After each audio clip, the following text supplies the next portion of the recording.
Coming up on AgweekTV, President Biden kicks off his term with several executive orders affecting agriculture. Farmers face more uncertainty with Dicamba use in 2021 and beyond. The South Dakota Beef Industry Council's Build Your Base with Beef program has gone national. And the cattle market squeeze has left some lots empty and forced other operators to exit the business.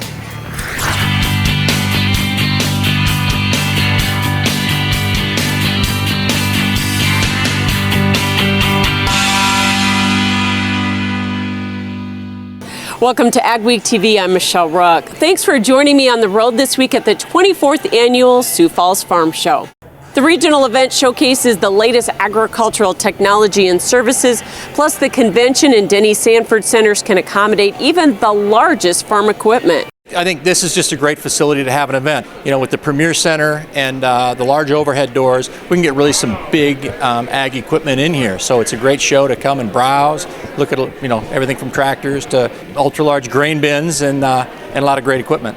More than 320 exhibitors joined with 25,000 plus farmers from South Dakota, Nebraska, Iowa, and Minnesota to review the latest farm technology focused on improving yields, reducing costs, and managing risk.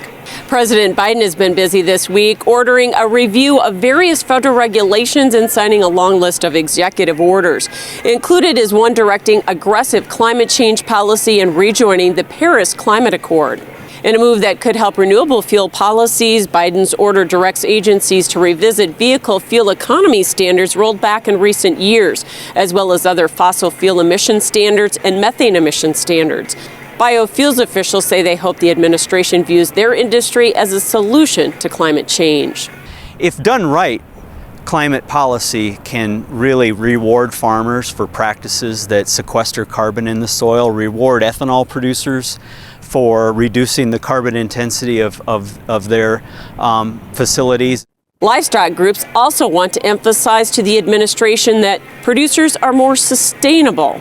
And also continue the discussions on the positive story for the environment and the things and steps that our producers have done over the last 10, 20, 30 years to improve soil health, utilize manure as a resource, and reduce that carbon footprint. Biden also called for a review of more than 100 of the Trump administration's environmental regulations. That includes changes made to the Waters of the U.S. rule, EPA actions on emissions, and pesticide regulations. He also halted work on the Keystone XL pipeline. Biden's team also sent an immigration bill to Congress that would potentially legalize millions of people now living in the U.S. illegally. It sets up a process for citizenship, and among those who would be able to apply for legal status are hundreds of thousands of farm workers. They would gain legal status if they can show they worked in agriculture at least 100 days in 4 of the last 5 years. Those with work histories would get legal status immediately. The bill does not address some of the major challenges facing U.S. agriculture and the current H-2A visa program. Farm groups have fought for years to make it easier to bring in guest workers and allow them to stay year-round to address labor shortages, especially in dairy operations. The United States Agriculture Coalition for Cuba is asking the Biden administration to improve U.S.-Cuba relations. In a letter to Biden, the group says normalized trade relations are touted as an opportunity for U.S. farmers. The letter was signed by more than 20 groups, including the American Soybean Association and the Minnesota Department of Ag. With the new Congress in session, committee members are being named. There will be some new faces on the House Ag Committee, including 2 from our region.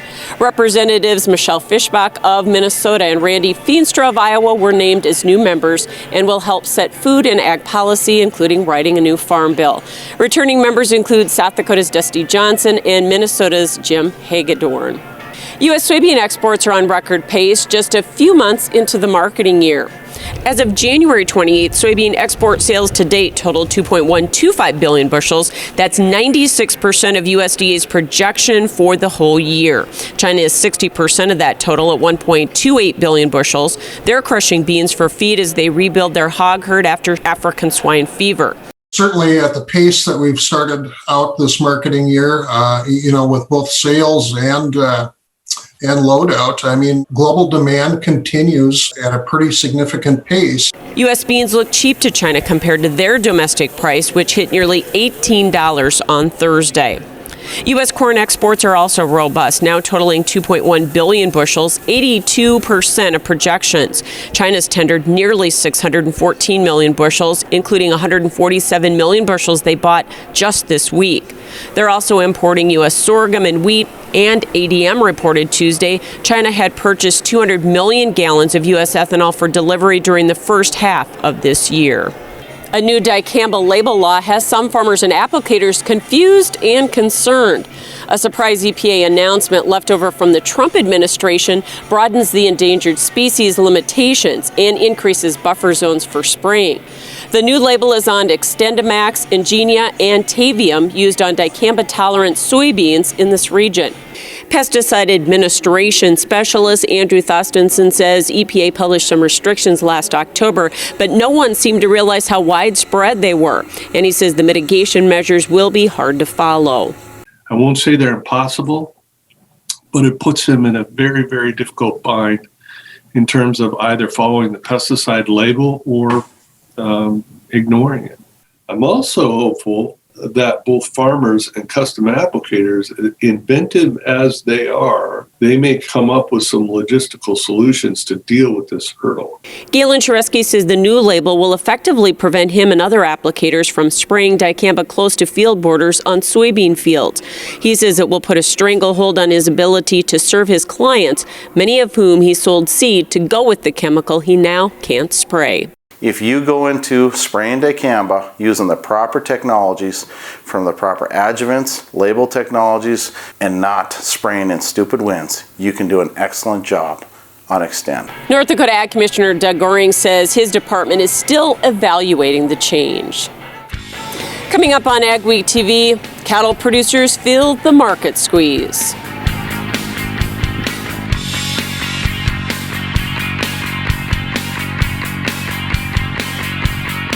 Superior Grain Equipment offers you the industry's best dryer and grain handling equipment. So make the superior choice and get higher quality grains, test weights, and prices while using half the energy. Superior Grain Equipment. Improve the profitability of your ranch by partnering with Top Herefords. Attend the bull sale February 12th at 1 p.m. at the ranch near Grace City, North Dakota.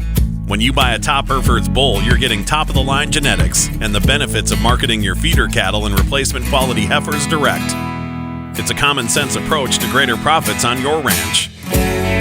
View the 2021 catalog at topherefords.com and join us at the bull sale February 12th at 1 p.m. Steffes Group, selling land and the equipment to farm it since 1960. If you're interested in selling or have questions about our auction process, head to our website at steffesgroup.com to contact us at any one of our 4 locations located throughout the Midwest. You can also visit and subscribe to our YouTube channel to view all of our auction previews and recaps to stay up to date on the market in your area.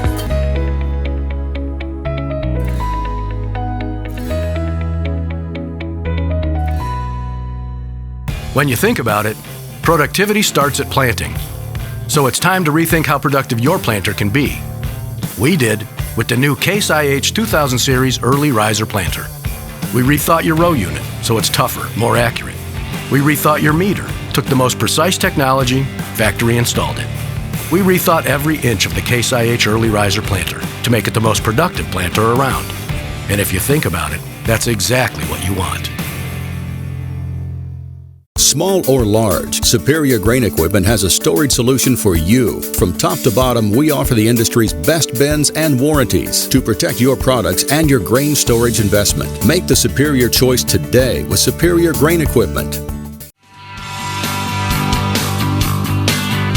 AgWeek brings you timely agriculture news from field to fork in digital, print, and television. Fresh every week, join Jenny Schlecht from the AgWeek editorial team and me, Al Windmill, from the sales and marketing team for a deeper dive into farm and ranch stories, along with guest interviews with personalities from the world of agriculture. If you're involved in farming, ranching, or agribusiness, the AgWeek podcast is the show for you. For the 4th year in a row, cattle feedlot operators are feeling the pressure from what they call a no-win market. Feed prices are up and cattle prices still have many in the red. As Mikkel Pates reports in this week's AgWeek cover story, that has some feedlots sitting empty. The This pen is open at the moment. Doesn't do us any justice having empty pens. Brandon Schweigert runs Schweigert Feed Yards at Edgeley, North Dakota with his dad, Dave. Ordinarily, their pens would be filled with up to 2,000 animals, but a series of tough years in the feedlot business has added debt and caused them to cut back and make adjustments. This year in particular, we've changed our strategy to more cows, something maybe a little bit more safe, just because it's uncharted and scary out there with buying feeder cattle and weathering the markets and all that. The Schweigerts also raise corn, soybeans, and alfalfa. And while grain markets have improved, the cattle markets have largely declined. The last 3 years, the cattle industry has really taken a hit. Steve Anderson is Senior Vice President of Lending at Hometown Credit Union, which serves south central North Dakota. Most of their loans are in farming, and about 40% of those are in cattle. Significantly, Anderson says that in his 25 years of lending, this is the first year he's had no requests at all for loans to buy feeder cattle to put weight on. So it's a tough industry. Will it turn around? I hope so for our young guys. But they've got to reduce some costs in order to stay in business. Anderson counts 9 feedlots in his trade area that exited the business in 2020. He thinks another 9 could go this year. While there's a lot of reasons for that, there seem to be very few solutions. At Edgeley, North Dakota, this is Mikkel Pates for AgWeek. You can read more on this story in the next AgWeek magazine or at agweek.com. This mild winter has resulted in less stress on livestock, but it's also led to increased lice infestations in many cattle herds. A common sign of a lice infestation is cattle itching their hair off, and since hair insulates animals from the cold, the pest must be controlled.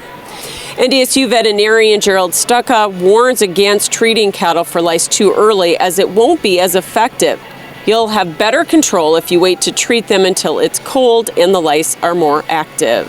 Don't treat lice until you see the whites of their eyes, which means don't see lice until you see that there's a need to treat them, because too early you'll miss some of that population and you won't get good control. You can treat lice with an injectable or pour-on product, but he says some of the infestation problems may be due to resistance to the standard treatments. Stucca warns if you don't treat the whole herd, they may continue to reinfest each other. USDA's Risk Management Agency has made improvements to the Livestock Risk Protection, or LRP, insurance for 2021 in response to producer feedback.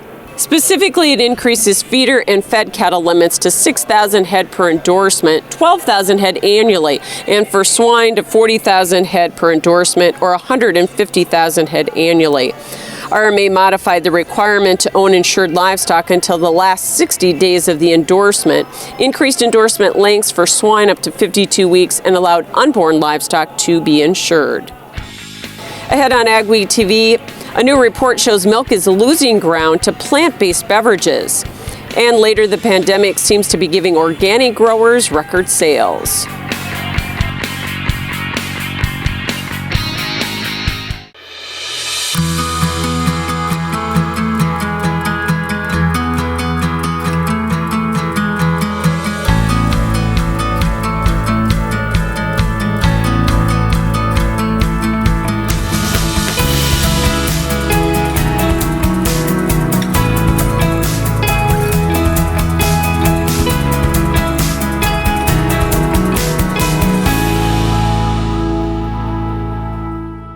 The annual Northern Corn and Soybean Expo is happening soon, and it's easier than ever to attend. Join the 2-day virtual event February 23rd and 24th from anywhere, snow or shine. Hear from your host, Tyne Morgan, as she moderates the U.S. Farm Report with market specialists. Weather expert Eric Snodgrass will take a look at risks for the upcoming growing season, and the Shark Farmer will dive into agricultural advocacy. Check out the schedule and register today at northerncornsoyexpo.com. When the water's high and your yields are low, 'cause your fields have no place for water to flow, just one call takes care of it all. Call on Field Drainage Incorporated. Call on Field Drainage Incorporated. Call on Field Drainage. The experts in Schedule an uptime inspection for your equipment with the Case IH service professionals at your local Titan Machinery. Our Case IH certified service technicians have the training, experience, and genuine Case IH parts to ensure your equipment is ready for next season. Planting and harvesting windows are short. Have confidence in your equipment's performance with a Titan Machinery multi-point uptime inspection. Titan Machinery, your local Case IH service leader. Go beyond the headlines with an AgWeek membership. Get in-depth agribusiness reporting, original farm and ranch stories, and fact-based research for the most comprehensive ag news in the upper Midwest. Experienced ag journalists bring you exclusive ag news, insights, and policy updates you won't find anywhere else. Become a member today and get unlimited access to AgWeek and AgweekTV. Our weather trend is finally changing and looking a lot more like winter. Here's John with our AgriWeather Outlook. Weather portion of AgweekTV, a couple of things going on. I want to focus a little bit of attention on the dry northern plains and what kind of impacts that might bring as we go through a winter without much snow following a fall without much rain. Well, frigid air, we found it. It may not be the coldest winter in many years, but it has certainly gotten cold here in the second half. Starting out, we'll talk about how much that might linger, and there are some storm chances coming into the northern plains. But first, let's go back to way back to the beginning of the growing season. Last April, because of a wet winter and a wet fall the year before, there just weren't any areas of ongoing drought conditions in the Great Plains, in the eastern part of the United States, in the Corn Belt at all. The drought was all confined to the west and generally not that severe. As we went through the summer, though, we started getting dry into the northern plains. Many areas became quite dry, and as we got on into the wintertime season, this has actually been expanding. And across the northern plains, many areas are actually, in terms of the U.S. Drought Monitor, getting a little on the dry side with some severe to moderate drought over many areas of the Dakotas, and at least things are a little bit dry over most of Minnesota. Some other dry soils down to the south. Keep in mind, though, the ground is frozen, so this means a lot less this time of year than it does in the spring. Timely rains, it's not a problem, but without timely rains, there's going to be some problems come planting season. Meanwhile, the weather has turned cold, and the weather will likely turn colder as we go through this week ahead. Frigid weather is expected to reorganize in western Canada, and there's a pretty good chance that'll begin dropping south here toward the end of the week. And by the weekend, there will be some areas again of the Dakotas that stay near or below zero throughout the day and will stay below freezing in the cold air all the way down to the Texas Panhandle. Warm weather in the southeast, not a lot of heat in California because of this configuration of the jet stream. Moving on into the next weekend, that cold weather will likely linger. Looks like early next week it will retreat slightly, but not for long. Generally cold weather with the jet stream dipping much further south. This will be among the next couple of weeks, look among the coldest of the winter in the northern plains and at least the western Great Lakes. Not a lot of heat down south. Of course, January, early February often is about the coldest time of the year. So if you want to find warm weather, it's going to have to be down across the far southern part of the state. Now, with this change in the weather pattern, I do expect around midweek, and the location on this may change, but a storm system bringing snow, rain turning to snow, and then rain and thunderstorms at some point. I can't promise exactly where this will be, but ample moisture seems likely. And late January, early February is the rainy season in the West Coast, and they're getting plenty of that this week. Next week, probably another system or two coming across the north, not as far south this time. The far southwest is looking dry. So the general outlook, quite a bit colder, and for the northern plains, looks snowy. Challenges. We all face them at some time. But it seems that ag has seen its fair share over the past few years. Has your farming operation been able to stand the challenges? If not, maybe it's time to talk to the risk management specialist at Martinson Ag. We can help you make the sound decisions to help your operation weather the storm. Martinson Ag, your one-stop shop for crop insurance, livestock insurance, and marketing. We are here to take your operation to the next level. Now is the best time to plan for your 2021 farm equipment needs. North Dakota-based Summers Manufacturing is currently offering early order savings. Take advantage of big savings on North America's broadest tillage line, including the Super Kohler Samurai and the innovative VRT Renegade, as well as the best-built, best-backed land rollers in the industry. Talk to your Summers dealer today or go to summersmfg.com to learn more about early order savings available on all Summers equipment. This is Dennis Belisky reminding you we do auctions and we do them well. You've built your operation with hard work, and when it's time to sell, all or part, you deserve the best. Details from repairs and preparation to promotion and settlements are not routine. Chances are you'll only do this once, so we'll tailor an auction just for you and get it done right. On site at your farm or added to one of our highly successful Alaris Center auctions, we have the skill, reputation, and integrity to meet your needs with best-in-class commitment and quality service. Find us at resourceauction.com or call 701-757-4015.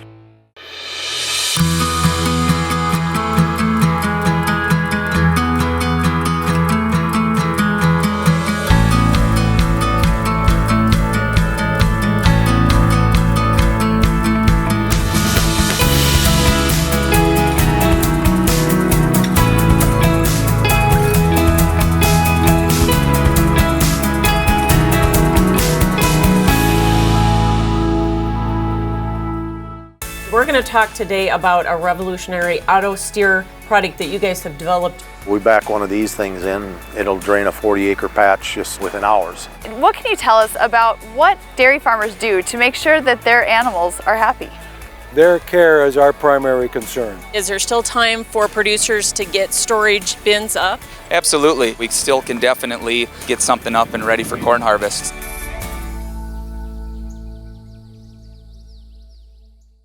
Plant-based beverages are cutting into sales of cow's milk, but a new USDA report shows those alternatives aren't a major factor in the long decline in the American consumption of cow's milk. There is a growing number of non-dairy alternatives in grocery stores, including those made from cashews, peas, oats, soy, and rice, with almond being the most popular. The executive director of the Minnesota Milk Producers Association says people still want real dairy products for their taste, texture, and health benefits. But Lucas Sjostrom says having so many choices waters down the beverage market. And while people may be drinking less cow's milk, they are eating a lot more cheese and other dairy products. From what I hear from dairy farmers, you always want things better. The grass always looks to be greener, but things are quite good right now. And I think Minnesota is and will continue to be a great place to dairy for some time. Sjostrom says about 340 million gallons of plant-based alternatives are consumed annually, compared to about 3.2 billion gallons of cow's milk.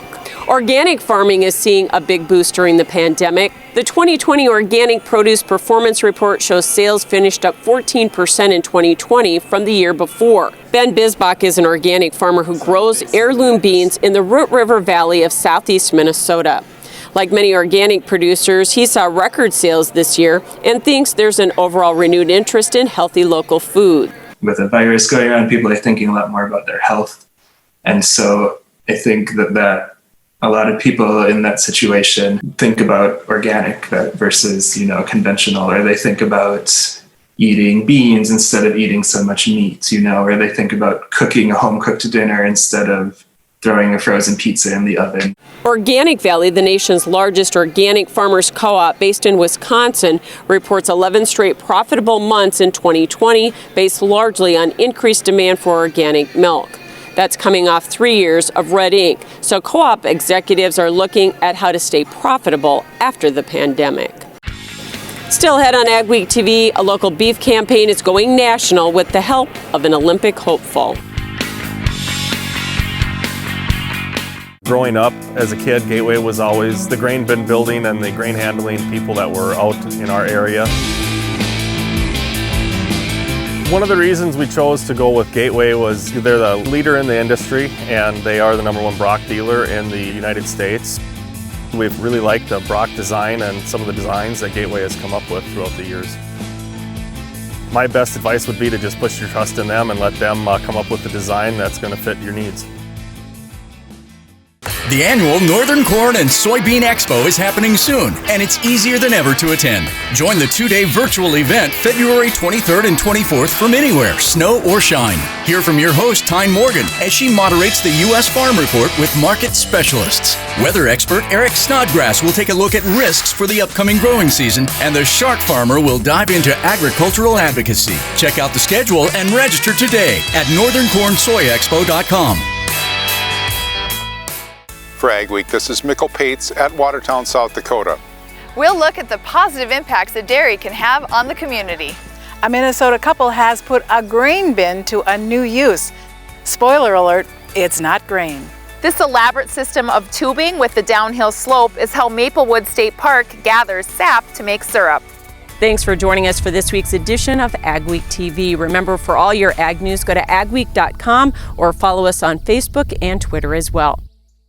Every year, 40% of all food in the U.S. never gets eaten.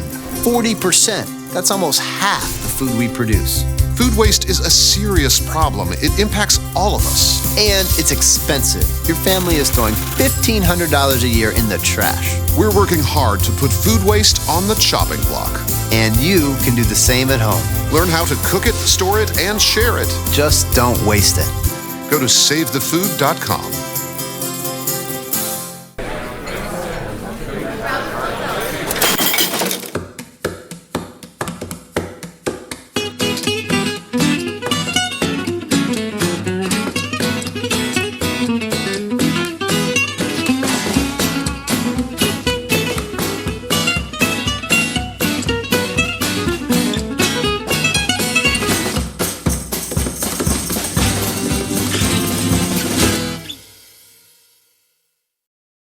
The South Dakota Beef Industry Council's Build Your Base with Beef program is a collaborative partnership with the Sanford Sports Science Institute and Sanford Health.